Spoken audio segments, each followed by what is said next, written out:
আসসালামু আলাইকুম, সবাইকে বেসিক সায়েন্সে স্বাগতম।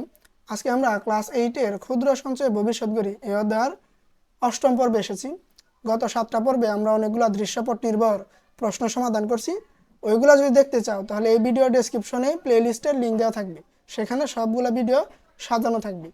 সাথে আজকের অঙ্কের পিডিএফ কপিও সেখানে থাকবে এবং এই অধ্যায়ের যে সূত্রগুলো প্রয়োজন সেটাও তুমি ভিডিও ডেসক্রিপশনে পিডিএফটা ডাউনলোড করে নিতে পারবে ওইখান থেকে। ঠিক আছে, চলো আজকের পর্ব শুরু করি। দেখা বলছে একটি দ্রব্য 8% ক্ষতিতে বিক্রয় করা হলো। দ্রব্যটির যদি আরও 800 টাকা বেশি মূল্যে বিক্রয় করলে তার লাভ হইতো কত? 8%। এটা দিয়ে একটা প্রশ্ন সমাধান করতে বলছে, এইটুকু দিয়ে দ্রব্যটির ক্রয় মূল্য নির্ণয় করো। জিনিসটা কি বলতেছে যে 8% একটা দ্রব্য মানে কি? আম, জাম, কাঁঠাল, লিচু বা চেয়ার টেবিল, যে কোনো দ্রব্য। তুমি ধরো একটা ব্যবসায়ী ওটা বিক্রি করতেছ, তবে তোমার কি হয়েছে? ক্ষতি হয়েছে 8%। এখন তুমি যদি 8% লাভ করতে চাও, ওই জিনিসটার দাম 800 টাকা বাড়াই দিতে হবে। তাহলে এই 800 টাকা এটা কি ক্রয় মূল্য না বিক্রয় মূল্য? এটা বুঝতে হবে। দেখো, তো চলো আমরা একটা উদাহরণ দিয়ে জিনিসটা বোঝার চেষ্টা করি।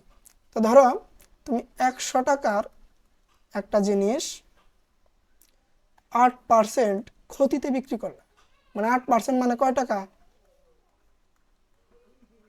8 টাকা। তাহলে 100 টাকার জিনিস 8% মানে 8 টাকা।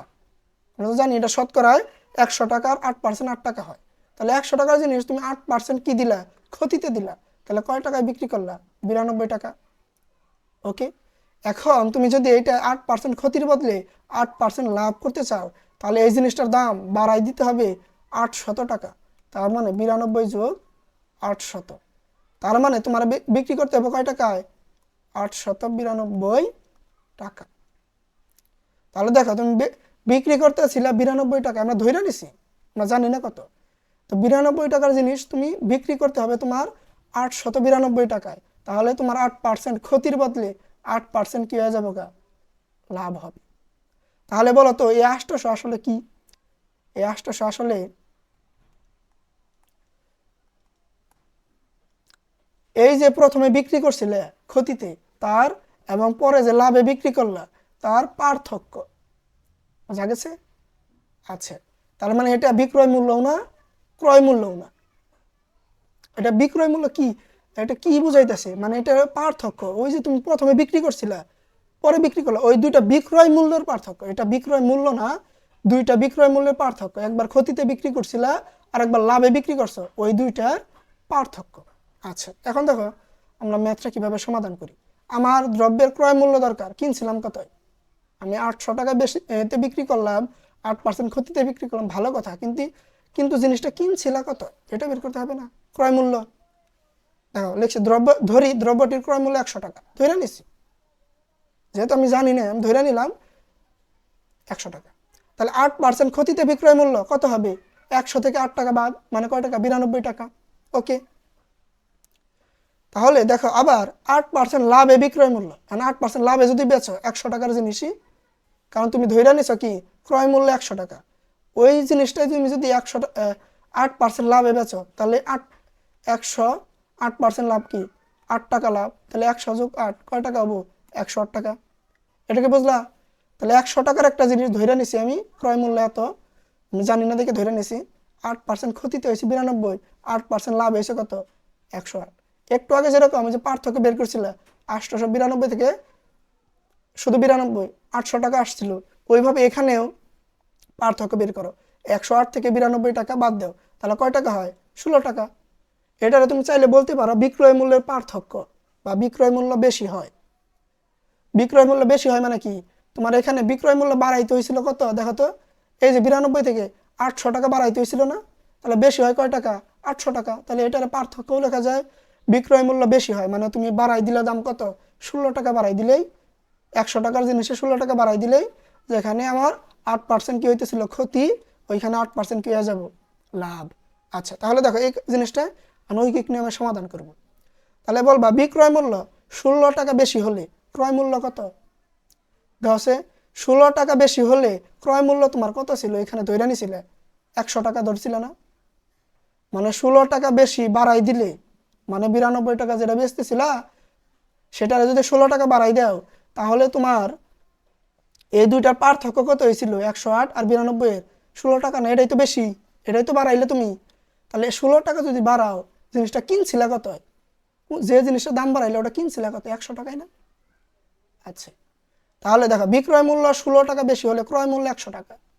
অতএব বিক্রয় মূল্য 1 টাকা হলে বড় সংখ্যা নিচে 1 আসলে কি করতে হয়, ভাগ করতে হয়। এখানে যে আছে তারে ভাগ, 1-এর উপরে যে আছে তারে দিয়ে করলাম। এখন প্রশ্নের দিকে তাকাও। প্রশ্ন বলছিল তুমি কয় টাকা বাড়াই দিছিলা জিনিসের দাম, পার্থক্য কত ছিল, পার্থক্য বা বাড়াই দেওয়া একই কথা, ওটা 800 টাকা। তাহলে দেখো এই যে লিখলাম 800 টাকা বেশি হলে ক্রয় মূল্য, 1-এর নিচে বড় জিনিস আইলে কি হয়, এই 100-র সাথে 16, এটার সাথে 800 টাকা গুণ হবে। আর গুণ হইলে মানে 1 আছে, আর গুণের ক্ষেত্রে মনে মনে 1 ধরলে এই 800 আসলে উপরে গুণ হয়, তুমি একবারেই দিবা 800 উপরে গুণ দিয়ে দিবা। ঠিক আছে, গুণের ক্ষেত্রে উপরেরটা উপরে গুণ, নিচেরটা নিচে গুণ, আমরা জানি তো। তো এই 800 টাকায় তুমি চাইলে এইভাবেও লিখতে পারো, সমস্যা নাই, তবে একত্রে লিখলে জিনিসটা ভালো হয়। তুমি গুণ কোণে দেবা উপরে। ঠিক আছে, ভগ্নাংশের সাথে পূর্ণ সংখ্যা গুণ হইলে উপরে গুণ বোঝে। আচ্ছা, এখন কি করবা, এই দুইটারে গুণ করে দাও। গুণ করলে দেখো তো কত আসে, 100 গুণ 800, তাহলে কত আসে, একক, দশক, শতক, হাজার, অযুত 80,000। তাহলে 16 দ্বারা করো ভাগ, ভাগ 16, তাহলে আসলো কত, 5,000 টাকা। দেখো আমি কি করে এই জিনিসটা বের করলাম, এটা আমার আসলে কি সেই ক্রয় মূল্য, আমি 5,000 টাকায় জিনিসটা কিনছিলাম, সেটা যেটাই হোক, জিনিসটা যাই হোক আমি 5,000 টাকায় কিনছিলাম। এটা কেমনে করলাম আরেকবার বলি। আমি ধরে নিছি ক্রয় মূল্য 100 টাকা, জানি না দেখে 8% ক্ষতিতে 92 হয়েছে, 8% লাভে 108 টাকা হয়েছে। এখন বিক্রয় মূল্য পার্থক্য কত, বড়টা থেকে ছোটটা বাদ দাও 16 টাকা। তার মানে 92 টাকা যেটা বেচছিলাম সেটা আমার দাম বাড়াইতে হয়েছে কত, 16 টাকা। তাহলে 16 টাকা বিক্রয় মূল্য বেশি হয়। তাহলে লিখছি বিক্রয় মূল্য 16 টাকা বেশি হয় হলে ক্রয় মূল্য কত ধরছিলাম, 16 টাকা বেশি হলে 100 টাকা। তাহলে ওইখান থেকে ঐকিক নিয়মে 1 টাকা বেশি হলে 100/16, আর 800 টাকা বেশি হলে কি, এটা যে গুণ হবে, 1-এর নিচে বড় জিনিস হলে গুণ, আর বড় জিনিসের নিচে 1 আইলে কি হয়, ভাগ। এটা বুঝাইলামই তো। তো এখানে যে দুইটা গুণ করছি, গুণ করে 16 দ্বারা ভাগ করছি, 5,000 টাকা আসছে। এটা আমার জিনিসটার ক্রয় মূল্য। বোঝা গেছে? আচ্ছা, খ নাম্বার আরো সোজা। খ নাম্বারের জন্য দেখো উপাত্তে কি বলছে, বার্ষিক 6%। এইবার দেখো আগের অঙ্কগুলায় ওই যে 5 এবং 6, সম্ভবত 5-6, আমরা ওইখানে মাসিক অনুপাত হিসাব করছিলাম। এখানে কিন্তু মাসিক আসে না, বার্ষিক 6%। তার মানে এটারে তুমি আর ধরতে পারবা, কোনো সমস্যা নাই 2 বছরে। এখানে মাসে কি কথা আসছে না, মাসে যদি না আসে আর বার্ষিক কথা আসে, তাহলে এটারে আমরা কি ধরবো, এন। যারা এই পর্ব নতুন দেখতেছো তারা হয়তো জিনিসটা বুঝতেছো না কি বলতেছি, যারা ওই 5-6 পর্বটা দেখছো তারা হয়তো দিশা পাইতেছে আসলে কি বলতেছি আমি। আচ্ছা, তাহলে এটা আমাদের সময় এন, ওই টাকায় 6,000 টাকা ব্যাংকে জমা রাখা হলো। তাহলে চক্রবৃদ্ধি মুনাফা কত, চক্রবৃদ্ধি মুনাফা মানে কি জানি, চক্রবৃদ্ধি মুনাফা equal to C minus P. তাই তো, সি মানে কি চক্রবৃদ্ধি মূলধন, পি মানে কি আসল, এই যে পি। তার মানে চক্রবৃদ্ধি মুনাফা বের করতে তোমার কি দরকার, সি দরকার না। আচ্ছা, এখন তোমার আরেকটা জিনিস দেখাই। এখানে আমরা সবগুলা সূত্র আছে, এটা তুমি ডেসক্রিপশনে পাবা, এখান থেকে ডাউনলোড করো। এখানে দেখো আমরা চক্রবৃদ্ধি মূলধনের সূত্রটা পাইছিলাম কি, C equal to P into 1 যোগ R whole to the power N. এই সূত্র বই আছে কি, A equal to P into 1 যোগ R whole to the power N. তুমি যে কোনো একটা দিবা, এক জায়গায় এক একটা করবা না, দেখবা সলিউশনে বা গাইডে একবার এ ধরে করছে, একবার সি ধরে করছে, তুমি যে কোনো একটা দিয়ে করবা। তো আমরা দেখো কি বের করবা চাইতেছি, চক্রবৃদ্ধি মুনাফা সি মাইনাস পি। এই সূত্র থেকে আমরা কি লিখতে পারি, এই সূত্রটাও বানাইতে পারি। এটা থেকে আরেকটা সূত্র বানান যায়, সেটা কি, পি কমন নিলে সে সূত্রটা হবে কি 1 যোগ R whole to the power N minus 1। এটা কেমনে হয় প্রথম পর্বে বলছিলাম আমি। তো তুমি কি করবা, এত ঝামেলায় যাবাই না, তুমি সি বের করবা আর সি থেকে পি বাদ দিয়ে দেবে, পি তো প্রশ্ন দেওয়াই থাকি। তাহলে আমরা কোন সূত্র দিয়ে করবো, সি মাইনাস পি দ্বারা বের করব। কিন্তু সি মাইনাস পি বের করতে গেলে পি তো জানি, সি বের করতে হবে। এখন অঙ্কে আসো, দেখো আমাদের চক্রবৃদ্ধি মুনাফা সি মাইনাস পি বের করবা গেছে। তাহলে আমি এইবার চালাকি করে আমরা কি বের করবো, পি তো আমার জানাই আছে, পি কত 6,000, আর আমি জানি 6%, এন আমি জানি, সবই তো জানি, শুধু আমার কি দরকার, সি দরকার না। তাহলে লিখবা সি মানে কি চক্রবৃদ্ধি মূলধন, আগে দেওয়া আছে লিখে সব লিখে নিবা। মুনাফার হার 6%, পার্সেন্ট দূর করতে 100 দ্বারা ভাগ, আসল পি 6000 টাকা, সময়কাল n = 2। ঠিক আছে, তারপরে আমরা জানি চক্রবৃদ্ধি মূলধন সি = পি × 1/r²n। আচ্ছা, জিনিসগুলো এত আমি ডিটেলসে বুঝাইলাম না। দেখো আমরা আর এর মান এখানে একবারে ভাগ করে দিয়েছিলাম, তুমি চাইলে এখানে এটা অবশ্যই করতে পারতা, এখানে ভাগ করতে হইতো। আমরা একবারে ভাগ করছি, আর এর মান বসালাম 0.06, আর এন কত 2, এই দুটা যোগ করছি কত আসে 1.06, আর 1.06 তার পাওয়ার দিবা কত 2,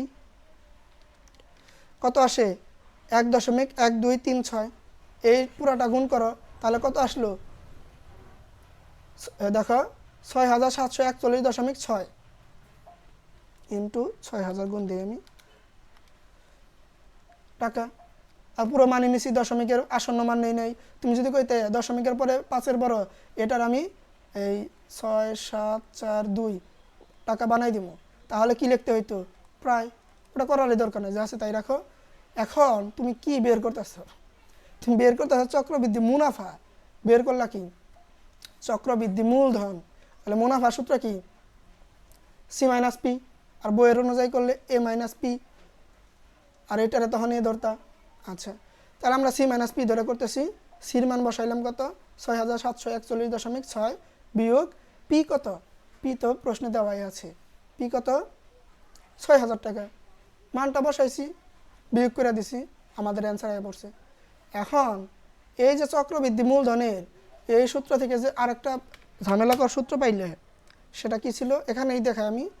সি মাইনাস পি, সির জায়গায় লেখা সি মাইনাস পি থেকে কি পাইলে P into 1/r² minus P.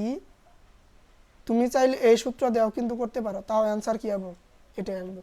তুমি যদি পি কমন নিয়ে ওই সূত্র দিয়ে করো 1/r²n, এখানে দেখাইছি 1, মানে কমন নিছি, পি কমন নিলে এরে পি দ্বারা ভাগ করলে পি কাটা এটা রইল, এরে পি দ্বারা ভাগ করলে পি কাটা 1 রইল, আর মাঝখানে চিহ্ন মাইনাস। এইখানেও যদি মান বসাও তবু ঘুরে ফিরে এটাই আসবে। তবে এত ঝামেলার দরকার নাই, তুমি চক্রবৃদ্ধি মূলধন বের করে সি মাইনাস পি করে দিবা, তাহলেই আমাদের অঙ্কটা সহজে সমাধান হবে। ওকে, ধন্যবাদ, আল্লাহ হাফেজ, বাই।